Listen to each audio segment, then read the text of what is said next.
Oke, selamat siang ya semuanya. Kita kembali lagi di kelas lab statistika terapan. Kali ini kita masuk ke session 8 ya, atau pertemuan 8, yaitu pertemuan setelah UTS. Oke. Pada pertemuan kali ini, kita sebenarnya itu mau mempelajari yang namanya multiple regression, teman-teman. Oke, multiple regression, di mana perlu saya sampaikan terlebih dahulu nih kepada teman-teman, bahwa di materi multiple regression ini merupakan materi yang menjadi bekal utama kalian nih di dalam menyusun proposal skripsi nanti ya. Karena apa? Karena kebanyakan di proposal skripsi yang akan kalian bikin nanti itu akan menggunakan pengujian multiple regression, teman-teman ya. Umumnya begitu, pakai multiple regression. Makanya saya harap teman-teman itu bisa memperhatikan dan juga memahami dengan baik ya. Kalau bisa jangan sekedar dihafal, dipahami dengan baik ya teman-teman. Kayak gitu, oke? Pertama-tama kita masuk dulu ke overview-nya nih ya. Nah, untuk overview, kalau di modul itu disebutkan bahwa regresi itu ada dua pada umumnya ya. Ada yang namanya simple regression, dan yang kedua ada multiple regression. Nah, cuman yang akan kita pelajari secara detail itu adalah multiple regression, teman-teman. Ya, bukan simple regression. Nah, pertama-tama kita lihat dulu nih, bedanya itu ada di mana antara keduanya. Nah, kita masuk ke simple regression dulu ya. Nah, untuk simple regression ini, dia itu merupakan pengujian regresi dari satu variabel independen terhadap satu variabel dependen, teman-teman ya. Oke, jadi perlu di highlight di sini bahwa pengujiannya itu hanya untuk satu variabel independen aja, ya. Nanti bedanya di multiple regression kita lihat lagi ya. Pokoknya teman-teman ingat dulu bahwa di simple regression ini dia hanya satu variabel independen. Nah, untuk bentuk model penelitiannya,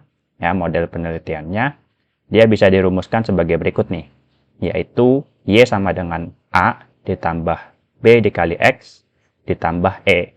Nah, coba teman-teman lihat dulu nih, apa sih keterangan dari masing-masing simbolnya. Nah, untuk Y itu merupakan variabel dependennya. Oke.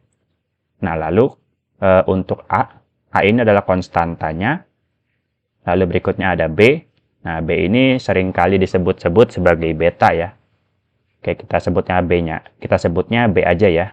Nah, untuk B ini merupakan koefisien regresi. Lalu ada X ini merupakan variabel independen. Dan juga ada E. E ini adalah error terms. Oke. Nah, saya sudah sampaikan mengenai simple regression. Nah, coba kita lihat ke multiple regression. Dan bedanya ada di mana. Nah, kalau di multiple regression, dia ini merupakan pengujian regresi yang lebih dari satu variabel independen, teman-teman. Oke, lebih dari satu variabel independen nih. Tetapi tetap variabel dependennya cuma satu, gitu. Jadi bedanya ada di jumlah variabel independennya aja ya. Jadi kalau di multiple regression ini, dia bisa variabelnya ada 2, ada 4, ada 8, dan seterusnya ya teman-teman ya. Sebanyak penelitian yang akan kalian lakukan gitu. Nah, makanya tadi saya bilang ya, nanti pada saat kalian bikin proposal skripsi, yang akan kalian pakai adalah multiple regression kebanyakan. Karena ketentuan dari TSM itu, di dalam menyusun proposal skripsi, minimal harus ada 6 variabel independennya. Makanya kebanyakan kita akan pakai multiple regression. Kayak gitu teman-teman ya. Jadi harap diperhatikan dengan baik ya, bagaimana nanti cara pengujiannya dan juga cara menganalisisnya. Nah, di sini ada bentuk model penelitian dari multiple regression. Dan nanti saya akan kasih lihat ya, contohnya itu seperti apa di proposal skripsi milik saya nanti ya. Oke. Nah, untuk multiple regression, pada dasarnya bentukan modelnya kayak gini nih. Y sama dengan B0 tambah B1 kali X1 tambah B2 kali X2 dan seterusnya. Sebanyak variabel independen yang kalian teliti. Oke. Nah, jangan lupa di belakangnya ditambahin error terms ya, atau kita simbolkan sebagai E. Nah, untuk definisinya kurang lebih sama kayak yang di simple regression ini ya, di mana Y-nya itu adalah variable dependent. Nah, cuman di sini bedanya ada di konstanta. Konstanta cuman ganti simbol aja nih. Kalau tadi pakai A, di sini sekarang pakai B0 ya. Cuman ganti simbol aja, definisinya kurang lebih sama. Lalu berikutnya ada B1, B2, dan B3. Nah, ini merupakan koefisien regresi dari masing-masing variabel independen. Oke. Lalu untuk X1, X2, X3, dan seterusnya itu merupakan variabel independennya ya. Oke. Nah, sebelumnya coba ya, saya kasih gambaran ke teman-teman gimana sih multiple regression yang akan kalian buat nanti di proposal skripsi. Coba kita lihat nih contohnya. Nah, di sini ada contoh dari model penelitian saya teman-teman ya di proposal skripsi. Jadi, kalau teman-teman lihat di sini, saya pakai modelnya adalah yang ARL ini ya. ARL sama dengan B0 tambah B1 left nyampe error terms nih ya. Cukup panjang ya teman-teman. Nah, kalau di sini kita lihat variabel independennya itu ada 8 ya. Karena di sini angka betanya atau koefisien regresinya itu sampai B8. Nah, jadi kalau misalnya teman-teman lihat ya, di sini Y-nya atau variabel dependennya itu merupakan ARL ini, lalu B0 ini merupakan konstanta, lalu B1 nyampe B8 merupakan koefisien regresi. Oke, lalu untuk left, com size, nyampe AC gender, ini merupakan variabel independen di penelitian ini, kayak gitu. Lalu tidak lupa kita tuliskan E-nya ya, error terms.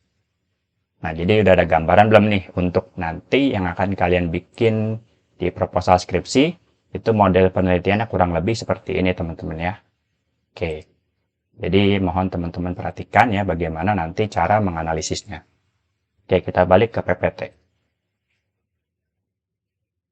Nah, sekarang coba kita lihat ya, pengujian-pengujian apa aja sih yang akan kita lakukan di dalam multiple regression ini. Nah, pada dasarnya ada 5 ya pengujian yang dapat dilakukan di multiple regression ini. Mulai dari analisa korelasi, analisa koefisien determinasi, sampai uji T. Oke, nanti kita coba lihat satu persatu ya, dan juga bagaimana cara menganalisisnya. Nah, sekarang coba kita perhatikan dulu prosedur pengujiannya, berdasarkan contoh soal yang ada di modul. Nah, kalau di modul ada di halaman 78 ya. Coba saya buka dulu modulnya. Oke, 78. Nah, di sini kita lihat dulu ya overview soalnya seperti apa. Nah, di sini dia bilang ada data mengenai dividend payout ratio atau DPR, lalu ada data ROE, dan juga ada data DER yang akan diuji terhadap harga saham. Oh iya teman-teman, jangan sampai salah ya membedakan yang mana variabel independen, mana yang merupakan variabel dependent. Oke, variabel dependent itu merupakan variabel yang dipengaruhi oleh variabel-variabel lainnya. Ingat ya, dia merupakan variabel yang dipengaruhi. Sedangkan variabel independent itu merupakan variabel yang mempengaruhi variabel lain. Oke, jadi nyampe salah ya. Kalau independent itu mempengaruhi, dan kalau dependent itu variabel yang dipengaruhi. Nah, maka di sini coba kita lihat. Di sini dia pengen menguji variabel harga saham sebagai variabel Y atau variabel dependent. Apakah benar dia itu dipengaruhi oleh variabel DPR, ROE, dan juga DER. Atau di sini sebagai variabel independennya ya, X1, X2, dan juga X3. Oke, jangan sampai salah teman-teman ya, membedakan mana variabel independen dan juga variabel dependent. Karena kalau salah di situ, nanti output yang akan keluar juga salah teman-teman ya. Dan nanti jawaban yang akan kalian tulis juga menjadi salah. Gitu. Oke, nah coba kita balik ke PPT. Di sini saya sudah rangkum ya, bagaimana cara prosedur pengujiannya yang lebih simple dan lebih sederhana kayak gitu ya. Nah, pertama-tama kita input datanya dulu atau open file kalau udah ada filenya. Nah, kebetulan di sini untuk di modul halaman 78 tadi, kita udah disiapin datanya, yaitu namanya regresi.sav. Nah, ini teman-teman buka dulu datanya ya, di folder data statistika. Jadi kita open file dulu, dan kita open data. Terus teman-teman cari ya, yang namanya regresi.saf. Coba sebentar. Cari di data statistika ya teman-teman. Nama filenya adalah regresi.saf. Nah ini.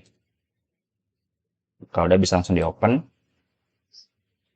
Nah kalau muncul kayak gini teman-teman klik yes aja.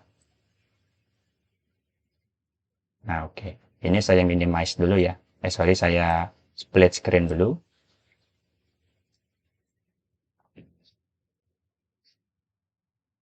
Nah di sini coba kita lihat ya. Data-data yang ada di sini. Tadi kan dia bilang mau menguji variabel harga saham. Apakah benar dia itu dipengaruhi oleh variabel DPR, ROE, dan juga DER? Nah, data-datanya udah ada ya teman-teman, disediakan dari pihak kampus.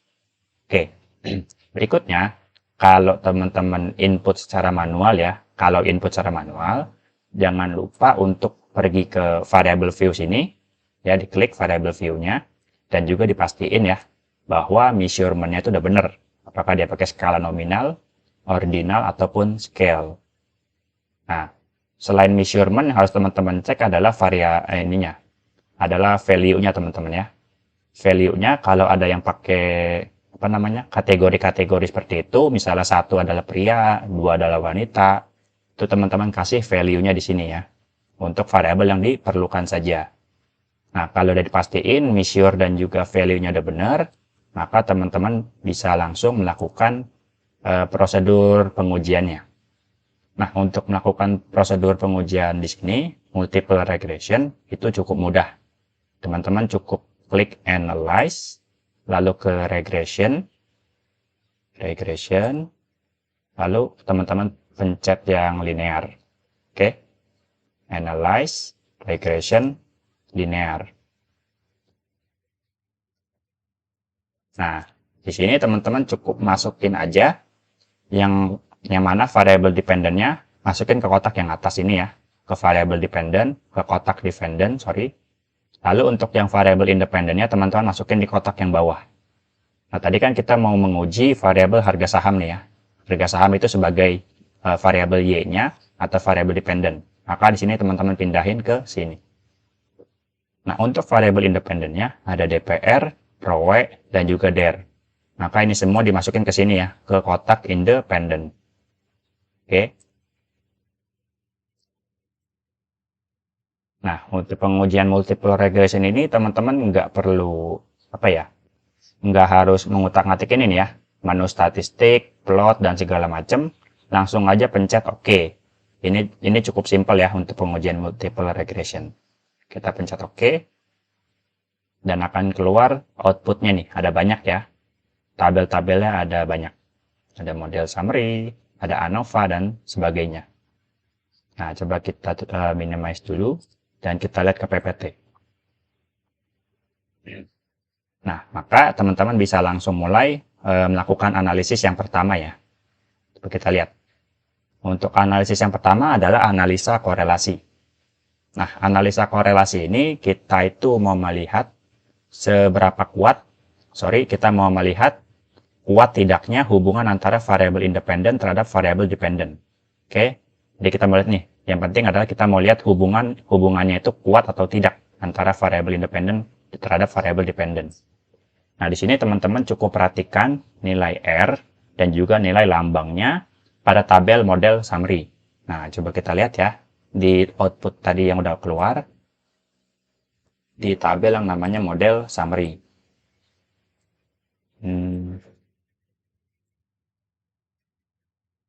Nah, di sini ya teman-teman, di tabel yang namanya model summary. Di sini juga saya udah kopikan ke PPT untuk tabelnya. Nah, di sini coba kita lihat nih, ke PPT terlebih dahulu ya, bahwa teman-teman mesti perhatikan ada kelas-kelasnya nih untuk nilai dari R. Jadi kalau misalnya nilai R-nya adalah 0,5, dia itu masuknya ke kelas yang mana atau ke kategori yang mana gitu. Jadi kalau misalnya koefisien korelasinya nilainya 0,5, berarti di sini teman-teman lihat lagi nih, tingkat hubungannya itu seperti apa. Apakah dia tidak terdapat hubungan Apakah dia hubungannya sangat rendah, ataukah rendah saja, ataukah hubungannya itu kuat, sedang, sangat kuat, atau hubungan sempurna. Nah, kalau misalnya nilai koefisien korelasinya itu 0,5, berarti nilainya adalah di sini ya, di kelas yang tengah-tengah sini. Kalau nilainya 0,5, maka artinya tingkat hubungan adalah sedang ya teman-teman. Kayak gitu. Nah, kalau misalnya 0,5-nya itu positif, berarti teman-teman jangan lupa ya untuk menambahkan kesimpulannya adalah positif. Nah, di sini coba kita lihat nih, berdasarkan output yang udah kita munculin tadi. Oke. Di sini kan nilai R-nya adalah 0,319 ya, sama 0,319. Maka yang harus teman-teman tulis di kertas jawaban adalah kesimpulan ini ya, yang di kotak warna putih. Nah, jangan lupa ditulis dulu nilai R-nya berapa. 0,319. Lalu teman-teman jabarin nih, bahwa artinya secara statistik, hubungan antara variabel dependen, yaitu harga saham, dengan variabel independennya, ada DPR, ROE, dan juga DER, adalah rendah dan positif. Kenapa dia rendah dan positif? Coba teman-teman lihat lagi nih. Nilai 0,319 ini masuknya ke kategori yang mana? Nah, 0,319 dia tuh masuk ke kategori yang ini ya. Yang kategorinya hubungannya rendah. Maka teman-teman tulis kesimpulannya di sini adalah rendah dan positif. Nah, positif karena di sini dia memang positif ya nilainya, bukan negatif. Kalau di sini ada minus, berarti teman-teman ganti ya di sini menjadi negatif. Seperti itu. Nah, untuk yang saya highlight warna biru, ya, seperti harga saham, DPR, ROE, DER, rendah dan positif ini teman-teman sesuaikan lagi dengan variabel yang diuji, beserta juga dengan nilai R yang muncul. Oke. Nah, untuk analisa korelasi seperti ini sudah selesai. Berikutnya coba kita lanjut ya ke analisa koefisien determinasi. Nah, untuk analisa koefisien determinasi, ini sebenarnya kita mau mengetahui nih, besarnya variasi dari variabel dependen yang dapat dijelaskan oleh variasi variabel independen. Nah, pada analisa koefisien determinasi ini, cukup melihat nilai adjusted R-square-nya pada tabel model summary. Oke, kita lihat nilai adjusted R-square pada tabel model summary. Nah, di sini juga sama ya. Kita lihat lagi antara output yang saya copy ke PPT dan output yang udah kita munculin tadi sama ya nilainya. Adjusted R-square-nya adalah 0,077. Oke. Nah, kalau udah begini, baru kita langsung aja simpulin seperti apa. Nah, untuk kesimpulannya, teman-teman ikutin lagi ya, yang ada di kotak box warna putih ini. Yang harus kalian tulis ke kertas jawaban. Nah, pertama-tama teman-teman tulis dulu nih, nilai adjusted R-square-nya berapa. Oke, sini kan nilai 0,077, dan teman-teman ubah menjadi persen dulu. Ya, di-convert dulu menjadi persen. Nah, kalau di-convert menjadi persen, maka teman-teman kali dengan 100%. Nah, ini teman-teman jangan sampai salah ya.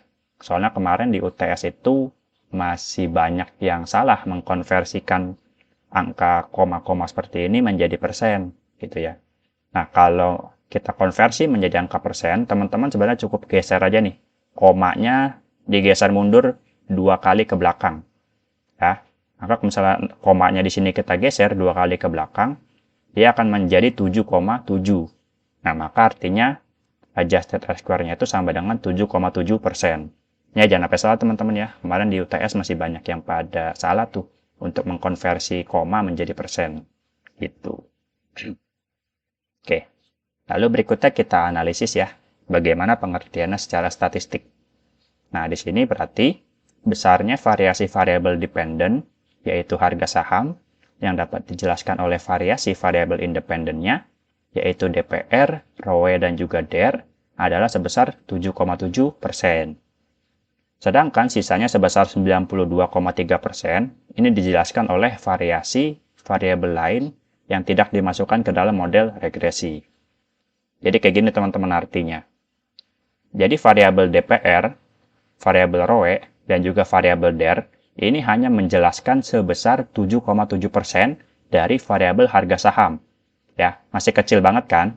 Sedangkan sisanya yang 92% ini terdapat atau dapat dijelaskan oleh variabel-variabel lainnya di luar model penelitian dia, yang DPR, RW, dan DER. Artinya dia tuh masih dijelaskannya enggak secara dominan ya teman-teman. Masih 7,7% aja, kayak gitu. Nah, di sini coba teman-teman lihat catatan pentingnya nih. Nah, di sini kalau nilai adjusted R-square-nya adalah negatif, ya, ini kalau dia. Kalau nilai adjusted R-square yang muncul di output adalah negatif, maka teman-teman anggap aja nilainya sebagai 0. Ya, maka dianggap nilainya adalah 0, sehingga kesimpulannya teman-teman cukup tulis tidak terdapat kontribusi. Nah, ini adalah kesepakatan untuk kelas lab statistik terapan ya. Dan ini menggunakan sumbernya dari buku Hare. Ya, menggunakannya dari sumber buku Hare. Nah, kalau misalnya teman-teman nanti pas skripsi mau pakai sumber buku yang lain, dan kesimpulannya adalah beda, ini boleh menyesuaikan ya dengan teori yang teman-teman pakai di buku statistiknya. Kayak gitu. Karena bisa jadi di setiap sumber buku statistik, ini dia kesimpulannya beda-beda nih. Untuk nilai adjusted R-square-nya yang nilainya negatif. Gitu. Oke, jadi kalau kesepakatan untuk di kelas lab seperti ini ya. Kalau nilai adjusted R-square-nya adalah negatif. Oke, baik. Untuk analisa koefisien determinasi ini sudah selesai. Berikutnya coba kita lihat ya ke analisis persamaan regresinya. Nah, untuk persamaan regresi, ini teman-teman lihat dari tabel koefisien. Yang udah saya kuningin ya di sini. Teman-teman lihat nilai unstandardized coefficient yang nilai B-nya nih. Oke. Nah, kita lihat ke PPT aja supaya lebih gampang. Nah, di sini teman-teman harus membuat persamaan regresi dari penelitian yang sedang teman-teman kerjakan nih. Yang harga saham sama dengan yang ada variabel DPR, ROE, sama DER-nya ya. Nah, berarti di sini teman-teman harus ikutin model penelitian yang tadi ada di atas ini ya. Yang di slide 2 kalau nggak salah. Nah, di sini yang Y sama dengan B0 tambah B1X1 tambah B2X2 tambah B3X3 tambah E. Nah, teman-teman tulis dulu variabel yang ada di PPT tadi yang di atas sampai B3X3 ya. Sebanyak variabel independen yang teman-teman lagi kerjain. Nah, kalau udah, teman-teman tinggal ganti angkanya sesuai nilai beta yang muncul di sini ya. Nilai B dari unstandardized coefficient-nya.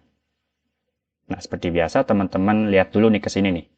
Ada nilai konstannya, ada nilai DPR-nya, ada nilai ROE, sampai nilai DER. Nah, ini teman-teman tinggal substitusi aja, atau tinggal teman-teman masukin angkanya ke B0, B1, B2, sampai B3. Nah, untuk konstan, atau kita sebut sebagai konstanta, ini akan menggantikan nilai B0 ya teman-teman. Maka B0-nya ditulis 237,338. Oh iya, teman-teman juga jangan sampai salah ya, bahwa titik yang muncul di SPSS ini maksudnya koma ya, bukan dot, bukan titik seperti ini. Jadi ini adalah 237,338. Bukan ratus ribu ya teman-teman. Bukan 237.000, bukan. Tapi ini koma. Nah, lalu B1-nya teman-teman ganti sesuai dengan angka yang DPR ini. Itu 2,320. Nah, lalu X1-nya teman-teman ganti dengan variabel pertamanya, yaitu si DPR, lalu ditambah 20,164 ROE, dan juga ditambah 26,521 DER. Terus jangan lupa ditambah error terms, atau E. Ya, ini wajib ditulis untuk error terms-nya nih. Kalau enggak, nanti nilainya berkurang, teman-teman. Kayak gitu. Nah, kalau udah selesai bikin persamaan regresi, baru kita analisis satu persatu ya. Sebanyak B0, B1, nyampe B3 ya. Kalau misalnya B-nya ada 8 variabel nih teman-teman. Berarti kan ada muncul B0, B1, B2, nyampe B8. Maka teman-teman analisis sebanyak 8 kali tuh ya. Gitu. Nah, di sini kan cuma 3 variabelnya, maka kita akan analisis sebanyak 4 kali aja.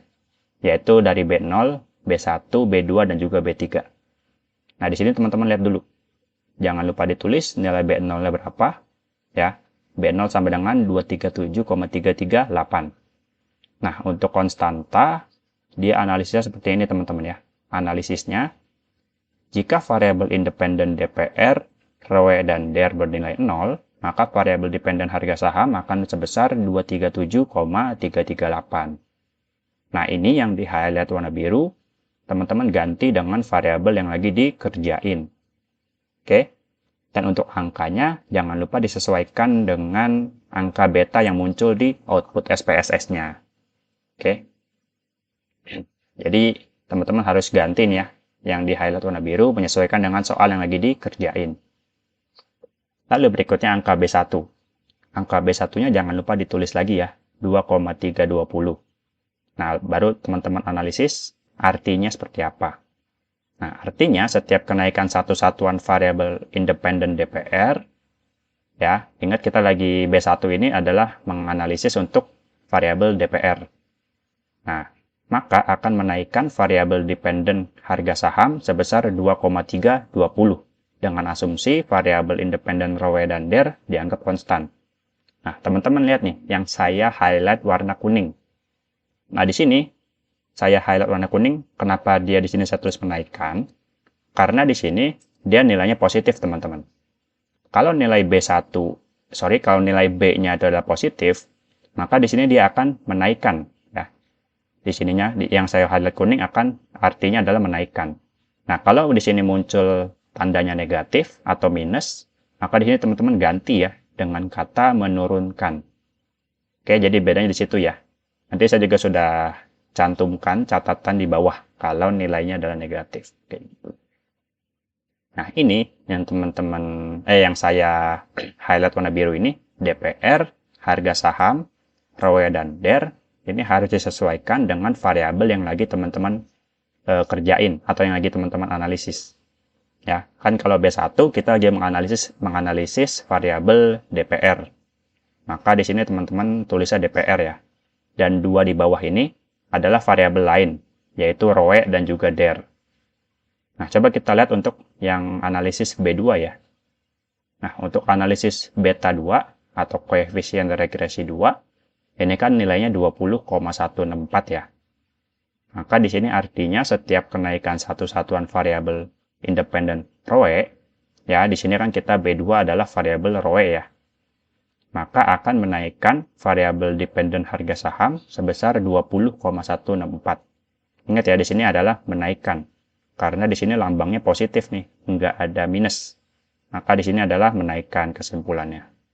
Sebesar 20,164 dengan asumsi variabel independen DPR dan DER itu dianggap konstan.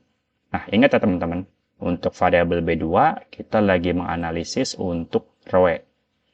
Maka untuk yang dua variabel di bawah ini adalah variabel lain selain variabel ROE, yaitu adalah DPR dan juga DER.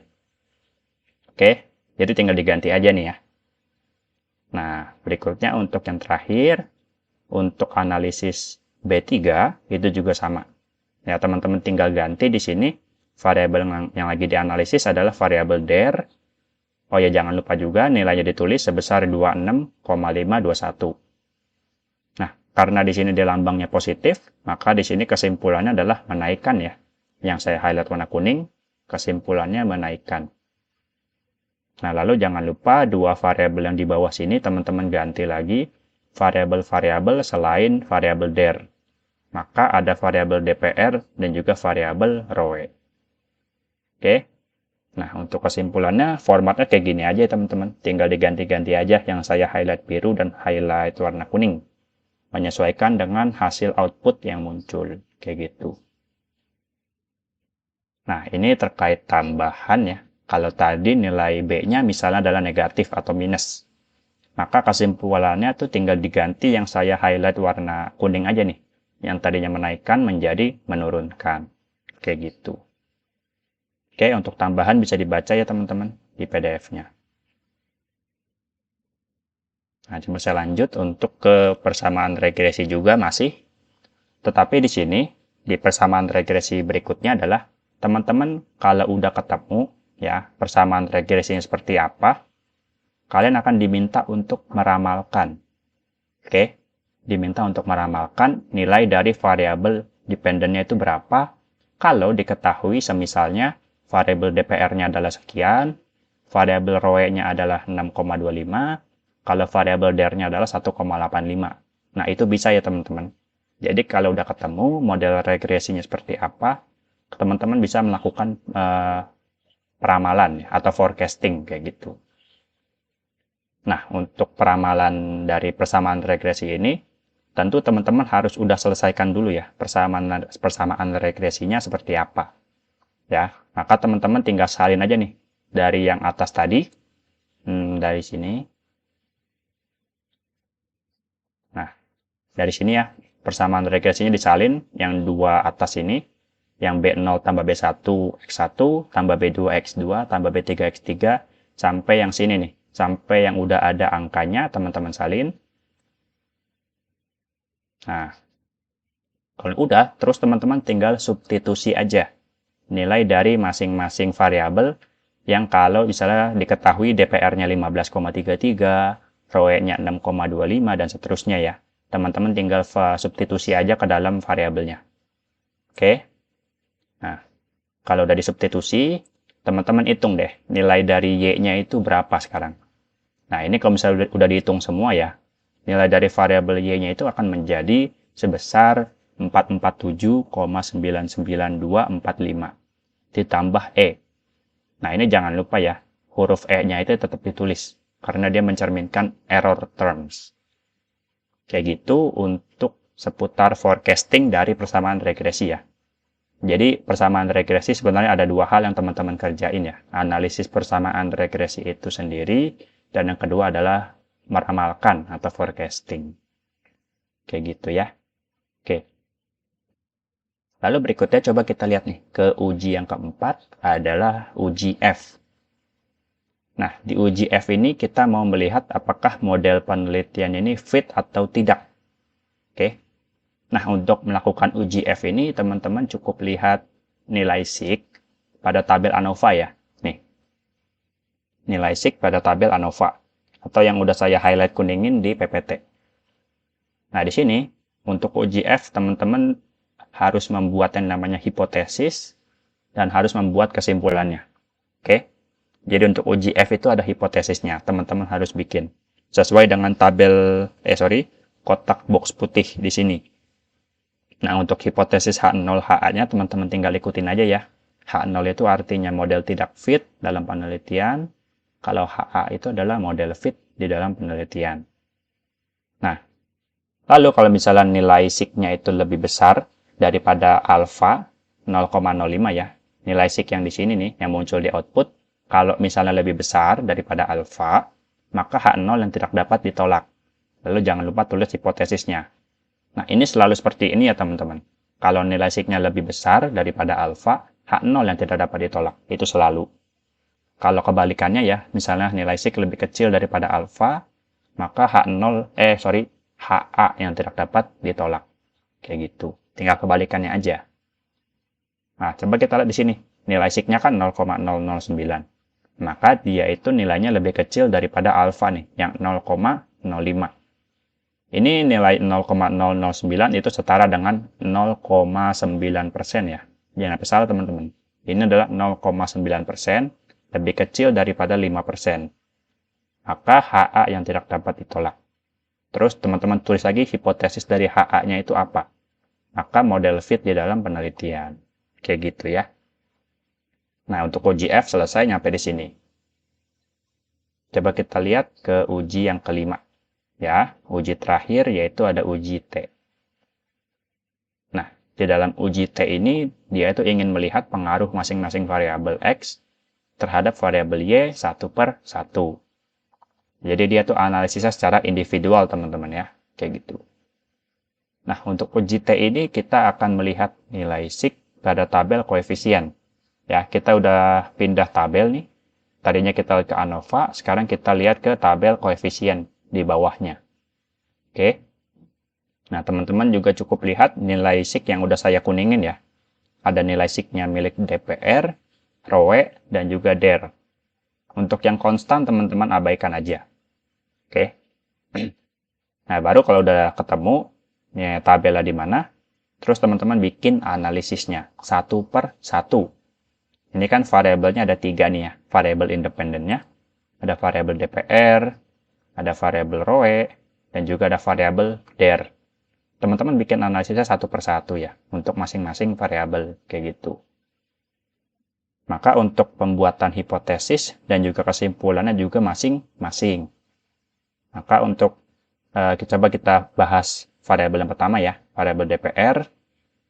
Di sini teman-teman bikin hipotesisnya, ikutin aja nih format yang di sini ya. H0 adalah tidak terdapat pengaruh secara individual variabel independen DPR terhadap variabel dependen harga saham. Nah, ini yang udah saya highlight warna biru, teman-teman ganti sesuai dengan soal yang lagi dikerjain. Kayak gitu. Lalu berikutnya untuk HA. Untuk HA ini teman-teman tinggal hapus aja yang kata tidaknya ini ya. Maka di sini terdapat pengaruh secara individual variabel independen DPR terhadap variabel dependen harga saham. Nah, maka sekarang kita lihat kesimpulannya seperti apa. Nah, untuk nilai SIK dari variabel DPR, nilainya adalah 0,669. Kelihatan nggak ya? Bentar. Nah, nilai SIK-nya kan 0,669 ya, sama dengan yang di output. Nah, sama nih teman-teman. Maka di sini teman-teman tulis ya, nilai SIK sama dengan 0,669 itu lebih besar atau sama dengan alfa yang 0,05. Maka H0 yang tidak dapat ditolak karena dia nilainya lebih besar. Nah, terus teman-teman tulis kesimpulan dari hipotesis H0-nya itu apa? Yaitu tidak terdapat pengaruh secara individual variabel DPR terhadap variabel dependen harga saham. Nah, untuk yang variabel pertama kayak gini nih kesimpulannya dan juga hipotesisnya. Coba kita lanjut ya ke variabel yang kedua. Nah, untuk variabel kedua juga sama nih teman-teman. Tinggal diganti aja yang saya highlight warna biru ini. Nah, untuk variabel kedua kan kita masuk ke variabel ROE. Nah, maka teman-teman ganti di sini tidak terdapat pengaruh secara individual variabel independen ROE terhadap variabel dependen harga saham. Kalau yang HA-nya teman-teman tinggal hapus nih kata tidaknya. Nah, maka teman-teman lihat sekarang nilai kesimpulannya itu berapa. Nilai SIK-nya itu sekarang berapa. Nah, nilai SIK dari variabel ROE di sini adalah nilainya 0,003. Nah, di sini 0,003 ini setara dengan 0,3% ya teman-teman. Jangan sampai salah. Ini adalah 0,3%. Lebih kecil daripada alfa yaitu 5%. Nah, karena dia lebih kecil, maka kesimpulannya adalah HA tidak dapat ditolak. Nah, artinya terdapat pengaruh secara individual tuh antara variabel independen ROE terhadap variabel dependen harga saham. Oke, untuk variabel kedua sudah selesai. Untuk variabel ketiga juga sama ya. Teman-teman tinggal menyesuaikan untuk variabel DER. Ya, yang saya highlight biru tinggal diganti sama kata-kata DER. Lalu untuk angka kesimpulannya, untuk angka SIK-nya, teman-teman tinggal ganti di sini 0,520. Nilainya kan lebih besar daripada alfa, maka H0 yang tidak dapat ditolak. Artinya tidak terdapat pengaruh tuh secara individual variabel independen DER terhadap variabel dependen harga saham. Oke. Nah, untuk pengujian multiple regression sudah selesai semua nih, sampai uji T. Sampai uji T-nya yang variabel terakhir, variabel ketiga. Oke. Nah, saya harap teman-teman bisa pahami ya. Dan jangan lupa untuk diingat ya, yang ketentuan ini. Mana tadi? Untuk ketentuan ini, yang SIK lebih besar daripada alfa, itu sama dengan H0 yang tidak dapat ditolak, ini selalu seperti ini ya. Teman-teman harus pahami. Ini sudah basisnya, dasarnya seperti ini, dan jangan sampai lupa ya teman-teman. Kayak gitu. Nah, sekarang saya mau sampaikan mengenai tugas individu nih, yang ada di modul. Untuk tugas individu yang ada di modul ini, teman-teman lihat ke latihan praktikum 6 halaman 81 nih. Halaman 81. Nah, ini. Coba kita lihat. Nah, di sini teman-teman diminta mengerjakan latihan multiple regression nih. Yang ada variable in price, income, sama sub. Ya. Oke. Teman-teman bisa baca sendiri ya di PDF-nya seperti apa instruksinya. kerjakan latihan multiple regression, input data yang diperlukan secara manual di SPSS. Nah, ingat ya teman-teman, input datanya manual, jangan ke Excel. Oke? Lalu kerjakan sesuai perintah soal di modul tersebut, tulis jawaban secara lengkap, lalu jangan sampai salah menentukan variabel Y dan variabel X. Karena kalau teman-teman salah menentukan variabel Y dan X, nanti hasil outputnya juga akan salah. Maka kesimpulan yang teman-teman jawab di kertas juga nanti akan salah, kayak gitu. Oke, baik, sekian untuk pertemuan session 8 kali ini.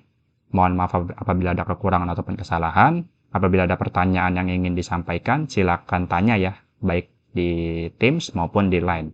Kita ketemu lagi di lain kesempatan. Oke, thank you.